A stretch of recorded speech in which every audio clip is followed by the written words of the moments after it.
Bharatiya Janata party, Shiv Sena और Republican party of India ने BMC चुनावों के लिए अपना मैनिफेस्टो जाहिर किया है और इसे वचननामा कहा है। इन सब पर बात करने इस वक्त हमारे साथ मिलिंद देवड़ा हैं, शिवसेना के नेता हैं, राज्यसभा सांसद हैं। इस वचननामा की अगर मुख्य बातें अगर हम जानना चाहें आपसे, आप मुंबईकरों को क्या ऑफर कर रहे हैं, क्या वादा कर रहे हैं जिससे आपको लगता है कि वो बाहर निकल के 15 तारीख को आपको वोट करेंगे?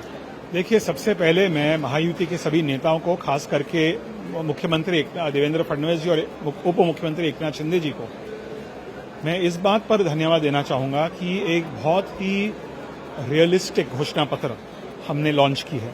रियलिस्टिक शब्द बहुत महत्वपूर्ण है और इसकी थोड़ा टाइम लगा इस मैनिफेस्टो को लॉन्च करने में, क्योंकि हम आम मुंबईकरों से हमने कंसल्ट की, उनकी क्या वेदना है, क्या आकांक्षा है, क्या अपेक्षा है।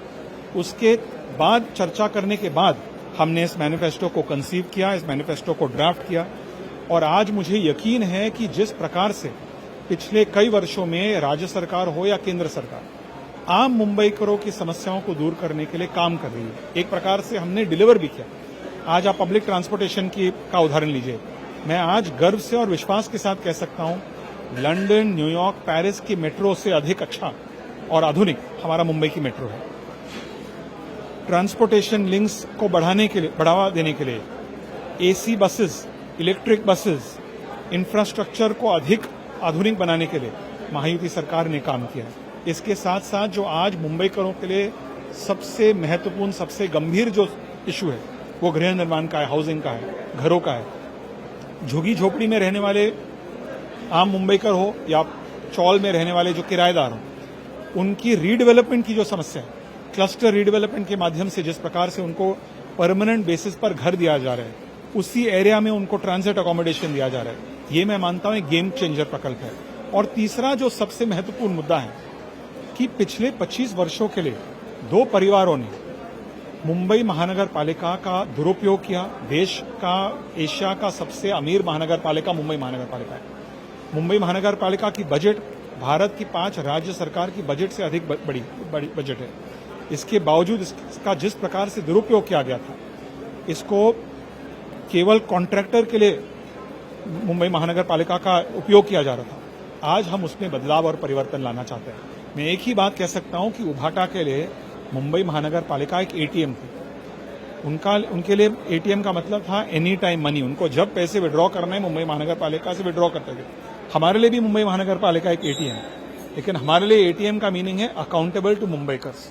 मुंबईकरों के लिए हम मुंबई महानगर पालिका को जवाब दे, अकाउंटेबल बनाना चाहते हैं। आप कई वीडियोस मैंने आपके देखे और लगातार आप बात करते रहते हैं, आप मुंबईकर हैं। मुंबई डीकंजेस्ट कैसे होगा, क्योंकि जिस इलाके में आप जाएं वहां ट्रैफिक की समस्या है। मुंबई का डीकंजेस्ट कैसे होगा, एक बहुत महत्वपूर्ण सवाल है। और पिछले कई वर्षों में आपने देखा होगा, सुना होगा कि एक थर्ड मुंबई की भी हम प्लान कर रहे हैं। आज मुंबई मेट्रोपॉलिटन रीजन और पहले की मेट्रोपॉलिटन रीजन में बहुत अंतर है। आज देश का सबसे बड़ा बंदर पोर्ट पालघर में आ रही है, थर्ड एयरपोर्ट पालघर में आएगी।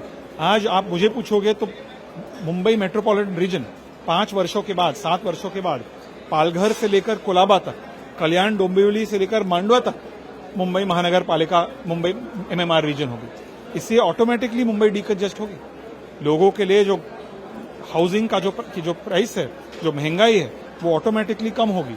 यही हमारा उद्देश्य है।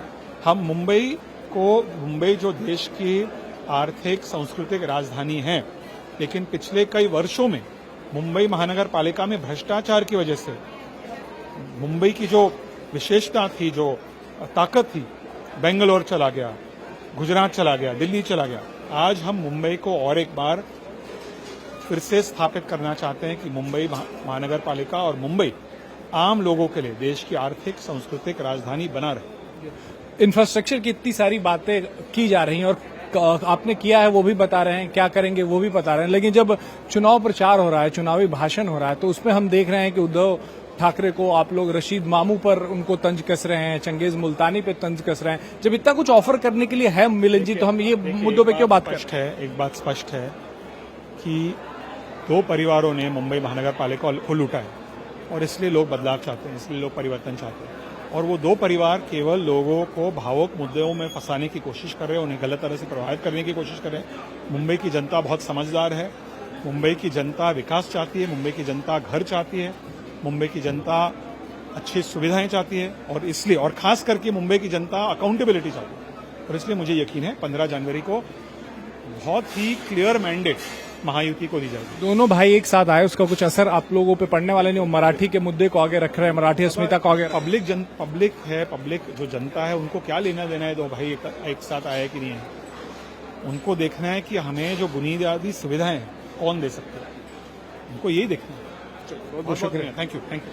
मिलिंद देवड़ा हैं, राज्यसभा सांसद हैं शिवसेना से। वो बता रहे थे कि 15 तारीख को जब मतदान होगा तब इनके पक्ष में मतदान होगा, क्योंकि जो मैनिफेस्टो ने जाहिर किया उस पर जनता ज्यादा भरोसा करेगी। कैमरा में रवि बिंद के साथ राजेश कुमार, इंडिया टीवी, मुंबई।